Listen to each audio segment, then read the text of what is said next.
नमस्कार प्रिय छात्रों, आप सभी का हमारे चैनल केमिस्ट्री बाय दीपक सर पे हार्दिक स्वागत और अभिनंदन करते हैं। और आज से जो हमारा टॉपिक रहने वाला है बेटा वो है जीओटी। जीओटी यानी जनरल ऑर्गेनिक केमिस्ट्री। तो हम इसको समझने का प्रयास करेंगे कि जीओटी होता क्या है और जीओटी क्यों जरूरी है। जीओटी बेटा इसलिए जरूरी है कि जब आप क्लास 11 में जाएंगे, जब आप क्लास 12 में जाएंगे, है ना, तो या फिर आप किसी भी प्रतियोगी परीक्षा की तैयारी करिए, ऑर्गेनिक केमिस्ट्री का जो एक बहुत बड़ा पार्ट होता है तो वो तभी आपको समझ में आएगा, क्योंकि उसमें आपको क्या पढ़ना है, उसमें आपको पढ़ना है नेम रिएक्शन, उसमें आपको पढ़ना है रिएक्शन मैकेनिज्म। रिएक्शन मैकेनिज्म का मतलब होता है बेटा कि रिएक्शन कैसे प्रोसीड हो रही है, यानी जो रिएक्शन मॉलिक्यूल है वो प्रोडक्ट में बदल रहा है वो इस मैकेनिज्म को फॉलो कर रहा है ना। तो रिएक्शन मैकेनिज्म भी आपको पढ़ना होता है। उसके बाद आपको नेम रिएक्शन वगैरह पढ़ना होता है। इसके साथ ही बेटा जब कभी कभी क्या होता है कि जो रिएक्शन मॉलिक्यूल होता है वो प्रोडक्ट में वो बदल जाता है, लेकिन मोस्ट ऑफ रिएक्शन जो होती है बेटा वो रिएजेंट के प्रेजेंट में होती है, ठीक ना।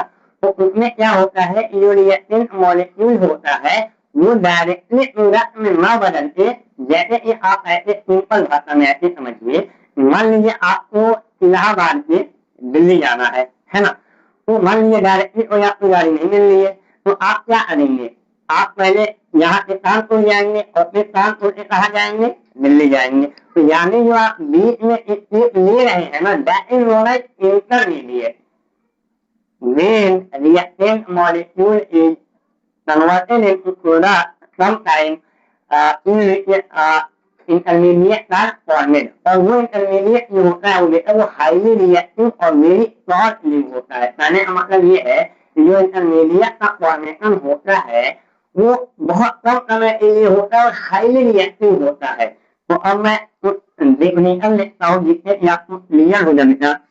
पहले मैं बता रहा हूँ रिएक्शन क्या होता है। रिएक्शन का सिंपल डेफिनेशन होता है बेटा breaking of old bond and formation of new bond is known as chemical reaction।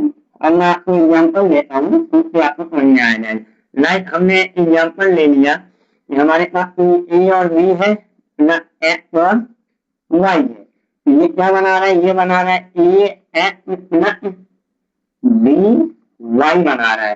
तो यहाँ जो ए और ए बी और एक्स वाई में जो है ये क्या है, हमारा ये ओल्ड बॉन्ड है ना। और यहाँ ए और एक्स और बी वाई का जो बॉन्ड बना ये क्या बना, न्यू बॉन्ड बना। तो यही डेफिनेशन पहली है कि ब्रेकिंग ऑफ ओल्ड बॉन्ड, यानी ए और बी का बॉन्ड आपस में क्या होगा बेटा, ब्रेक होगा। एक्स और वाई का बॉन्ड क्या होगा, आपस में ब्रेक होगा। फिर ए जो है वो एक्स की जोड़ दिया, बी जो है वो वाई की जोड़ दिया, तो यहाँ पे प्रोडक्ट बन गया। इधर एरो इधर क्या कहलाता है, इधर कहलाता है रिएक्टेंट, इधर क्या कहलाता है एरो, इधर प्रोडक्ट।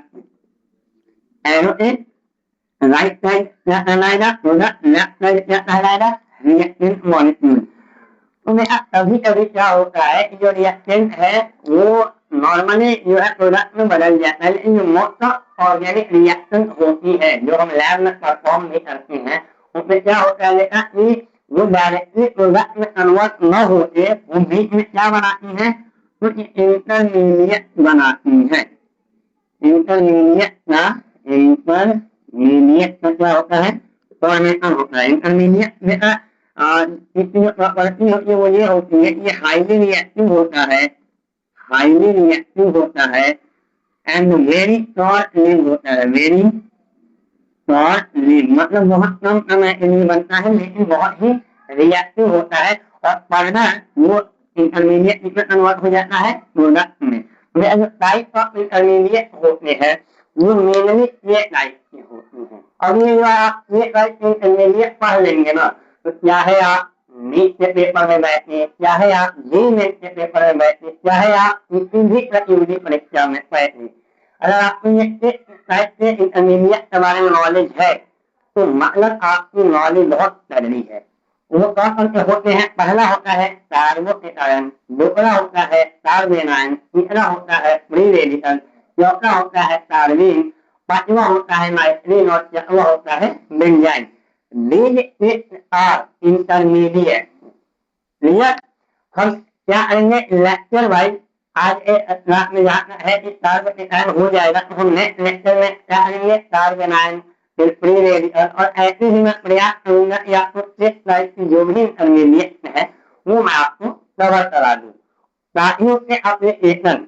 ठीक है, तो हमने ये जान लिया कि रिएक्शन क्या होता है, हमने ये जान लिया कि इंटरमीडिएट कब बनता है। तो इंटरमीडिएट बेटा ड्यूरिंग द केमिकल रिएक्शन बनता है जब कोई रिएक्टेंट या सब्सट्रेट मॉलिक्यूल प्रोडक्ट में बदलता है तो वो प्रोडक्ट में ना बदलते मतलब प्रोडक्ट में बदलने से पहले बीच में कुछ ट्रांजिशन स्टेट बनती है या इंटरमीडिएट बनती है। ट्रांजिशन स्टेट जो होता है वो मतलब इंटरमीडिएट से भी ज्यादा अनस्टेबल होता है ना। तो ट्रांजिशन स्टेट की बात ही नहीं करना है, हमें मेनली जो होता करना है वो अपने इंटरमीडिएट से करना है। और हमारा जो इंटरमीडिएट होता है वो होता है highly reactive and very shortly and these are type. मैंने टाइप आपको बता दिया। अब ये जो ब्रेक इन हो रहा है हमें इसके बारे में पूछना है बेटा, ये ब्रेक इन होता कैसे है ना। ये मैं आपसे दोबारा कह रहा हूँ। मेरा प्रयास है कि मैं जितनी मुझे ऑर्गेनिक आती है या मुझे जितनी भी केमिस्ट्री आती है मैं अपने प्यारे बच्चों जो भी मेरे भाई बंधु या जो भी मेरे जूनियर या जो भी मेरे गणित देख रहे हो तुम्हें कुछ लाभ मिले।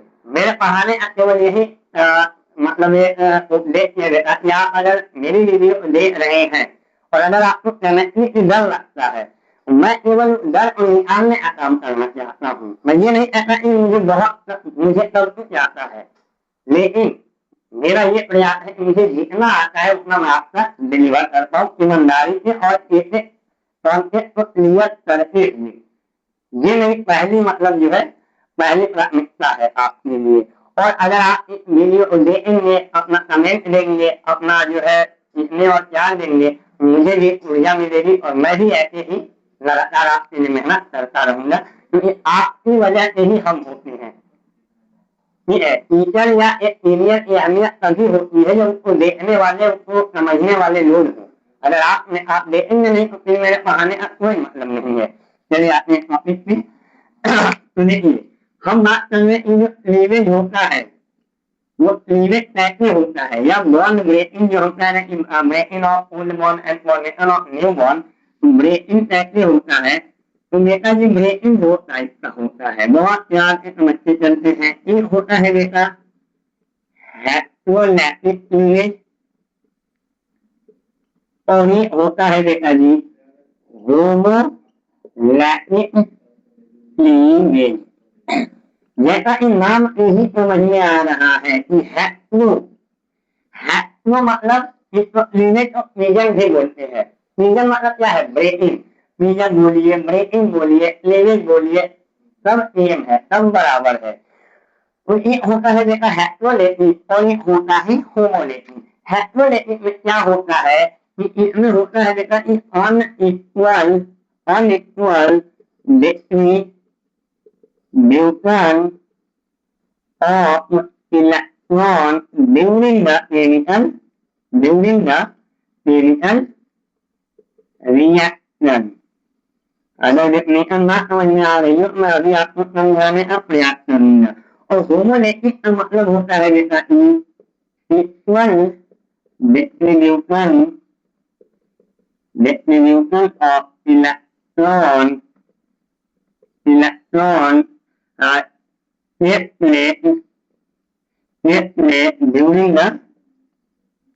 during the chemical reaction। Unequal distribution of electron यहाँ पे लिख लीजिएगा ड्यूरिंग द केमिकल रिएक्शन। इसका कहने का मतलब ये है बेटा कि सबसे पहले तो आपको पता होना चाहिए कि हेट्रोलैटिक कब होता है और होमोलैटिक कब होता है। तो बेसिकली बेटा जो होमोलैटिक क्लीवेज होता है वो लाइट के प्रेजेंट में होता है, चाहे वो सनलाइट हो चाहे वो यूवी लाइट हो चाहे वो कोई भी एनर्जी हो। मेनली जो यूवी लाइट होता है या सनलाइट होता है, अगर हमारे एरो के ऊपर, अगर हमारे एरो के ऊपर ऐसे दिया हुआ है यूवी लाइट और सनलाइट, तो यहाँ पे एक मॉलिक्यूल है, यहाँ पे बन रहा है। तो अगर यहाँ पे यूवी या सनलाइट है तो आपको समझ जाना है कि यहाँ पे जो क्लीवेज होगा वो होगा होमोलैटिक। और जब जब बेटा होमोलैटिक क्लीवेज होता है, एक बॉन्ड में दो इलेक्ट्रॉन होते हैं। क्या होते हैं? एक बॉन्ड में दो इलेक्ट्रॉन होते हैं। तो जब जब होमोलैटिक क्लीवेज होता है, इक्वल डिस्ट्रीब्यूशन ऑफ इलेक्ट्रॉन होता है। जैसे कि ऐसे समझिए, मान लीजिए हमारे पास एक बॉन्ड है ई और बी। तो जब यहाँ पे देखा होमोलैटिक क्लीवेज होगा, क्या होगा? होमोलैटिक क्लीवेज। तो ये जब बॉन्ड ब्रेक हो जाना, तो एक बॉन्ड में दो इलेक्ट्रॉन है, तो एक इलेक्ट्रॉन एक पे चला जाएगा और एक इलेक्ट्रॉन बी पे चला जाएगा। और यहाँ पे फॉर्मेशन होता है बेटा ये फ्री रेडिकल का। देखिए जब किसी स्पेसिस पर एक इलेक्ट्रॉन आ जाता है तो वहां पे फॉर्मेशन होता है इसका फ्री रेडिकल का। और जब ये रिएजेंट वगैरह प्रेजेंट में होता है या फिर जब इलेक्ट्रोनेगेटिव डिफरेंस होता है, जैसे कि मान लीजिए यहाँ पे हमारा क्या है, मान लीजिए कार्बन है, मान लीजिए हमारा यहाँ पे क्या है, कार्बन है। और ये मान लीजिए हमारा क्या है, टर्सरी हैलाइड है। यहाँ पे CH3 है, यहाँ पर भी CH3 है, यहाँ पर भी मान लीजिए कि H2 ये है। और यहाँ मान लीजिए हमारे पास क्या है, ब्रोमीन है। ठीक, तो यहाँ पे क्या होगा बेटा, क्योंकि आप जानते हैं ब्रोमीन जो होता है वो ज्यादा इलेक्ट्रोनेगेटिव होता है और एक बॉन्ड में दो इलेक्ट्रॉन। तो ये ब्रोमीन जो है वो ज्यादा इलेक्ट्रोनेगेटिव होता है ना। तो यहाँ पे क्या होगा कि ये दोनों इलेक्ट्रॉन जो है, इस कोवेलेंट बॉन्ड का जो दोनों इलेक्ट्रॉन है वो इस ब्रोमीन पे चला जाएगा, ये ब्रोमीन के ऊपर माइनस चला जाएगा और इसके ऊपर क्या हो जाएगा, पॉजिटिव चला जाएगा। या तो ये हो सकता है या फिर ऐसा हो कि दोनों इलेक्ट्रॉन कार्बन के ऊपर चला जाए, है ना। तो जब अनइक्वल डिस्ट्रीब्यूशन, तो यहाँ देखिए क्या हुआ, यहाँ एक बॉन्ड में दो इलेक्ट्रॉन थे होमोलैटिक में। तो जब बॉन्ड ब्रेक हुआ तो एक एक इलेक्ट्रॉन इक्वली डिवाइड हो गए, इसलिए हम इसको कह रहे हैं कि equal distribution of electron during the chemical reaction, इसमें होमोलैटिक क्लीवेज में। और जब हेटेरोलैटिक क्लीवेज होता है वहां पे अनइक्वल डिस्ट्रीब्यूशन इलेक्ट्रॉन होता है, यानी जो जितना ज्यादा इलेक्ट्रॉन नेगेटिव होगा वो इलेक्ट्रॉन को लेकर अपनी तरफ चला जाएगा, है ना।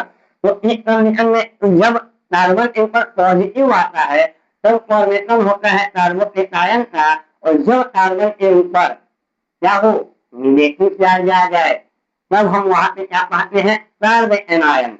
तो मेनली जो कार्बोकेटायन और कार्बो एनायन का जो फॉर्मेशन होता है वो किसकी वजह से होता है, वो होता है हेटेरोलैटिक क्लीवेज की वजह से। और जो फ्री रेडिकल का फॉर्मेशन होता है वो होता है होमोलैटिक क्लीवेज की वजह से। बहुत ध्यान से समझने की बात है, जितना बेसिक आप समझेंगे उतना ही कमांड आपका बनेगा, और जितना तरह आपका कमांड बनेगा उतना बेहतर आपका सब्जेक्ट नॉलेज होगा। और आप कुछ भी करो, सब्जेक्ट में अगर आप मतलब एक्सपर्ट बनना चाहते हो तो तरीके से चीजों को सीखना पड़ेगा। और ये एक बार अगर आपने मेहनत कर लिया वो आपके साथ आजीवन रहेगा। कभी हमने भी अपने समय पढ़ाई के दौरान, आज भी हम जो है ये पढ़ते हैं, क्योंकि चीजें आप जितना जल्दी पढ़ते हैं उससे कहीं गुना जल्दी से वो चीजें आपकी भूलती भी है। ठीक है, पढ़ाई का तरीका यही है। तो आप जितने प्यार को समझते हैं, मेहनत करते हैं, उतनी ही जल्दी क्या होता है, चीजें भूलती है। इसलिए रिवीजन हमेशा जरूरी है। और रिवीजन करते रहेंगे तो कॉन्सेप्ट आप भी भूलेंगे, और रिवीजन नहीं करेंगे तो भूल जाएंगे भाई। तो पढ़ाई लिखाई जो है ना उतना आसान नहीं होता है। जैसे मान लीजिए मैं आपको और अच्छे से समझा दूं, मान लीजिए हमारा कार्बन है और ये नाम नहीं जानी है, कितना वैलेंसी होती है। और मान लीजिए कि ये है, यहाँ पे एक इलेक्ट्रॉन मैंने ऐसे ड्रॉप के लिए आ दिया और एक मैंने ड्रॉप के लिए आ दिया। अब ये जेड से जुड़ा है ना। तो यहाँ ऐसे आप कर लीजिए, अगर कार्बन है, अगर ये कार्बन है तो ये ऐसे कर लीजिए। और अगर इसके ऊपर पॉजिटिव क्या जा रहा है तो ये क्या हो जाएगा, वैलेंसी ऑर्बिटल। और ऐसा हुआ कि हम दोनों, अगर मान लीजिए जेड जो है वो ज्यादा इलेक्ट्रॉन नेगेटिव है तो ये दोनों इलेक्ट्रॉन इसके ऊपर चला जाएगा। तो जेड ऊपर क्या हो जाएगा, जेड ऊपर आ जाएगा, ये तो इस समय कार्बन के ऊपर क्या आया है, पॉजिटिव आया है। या फिर ऐसा हो सकता है कि कार्बन के ऊपर दो दो मतलब माइनस चार्ज आ जाए और जेड ऊपर से आ जाए।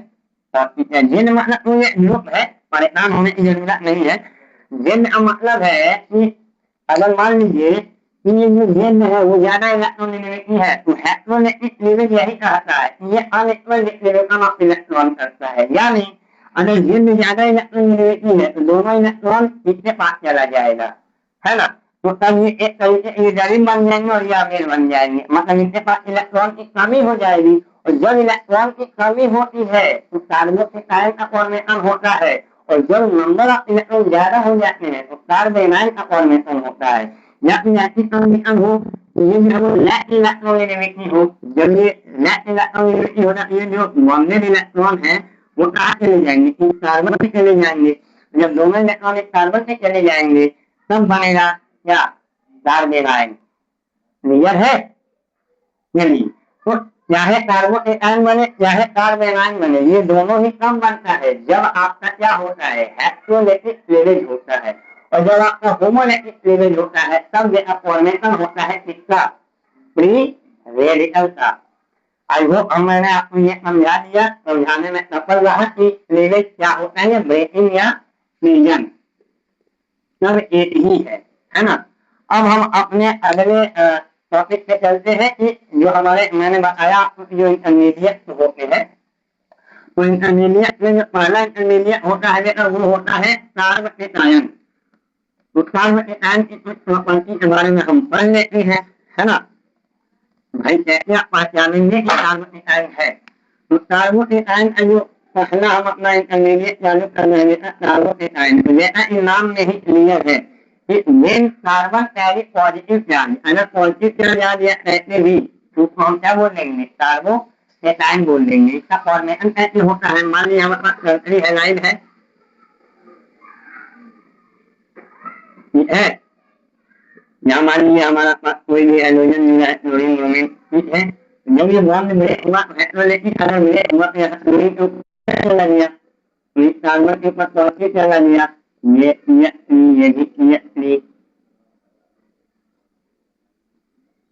और ये भी, तो यहाँ पे कार्बन के ऊपर क्या आया, पॉजिटिव चार्ज आया। अब देखिए number total number of electron कितने हैं, देखिए 2 4 6, यानी 6 इलेक्ट्रॉन है, यानी इसका ऑक्टेट क्या है, इनकम्प्लीट है।